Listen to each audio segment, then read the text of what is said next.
একটা কথা কি বলুন তো,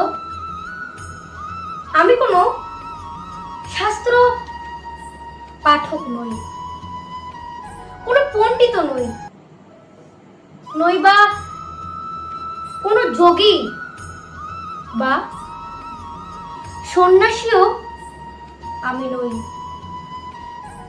আমি শুধুমাত্র একজন সনাতনী।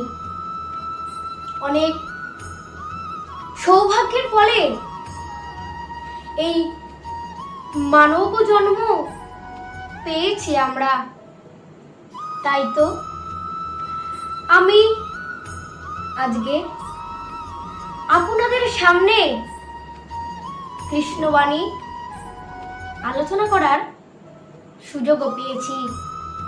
তাই সবাই দুহাত তুলে বলুন রাধে রাধে।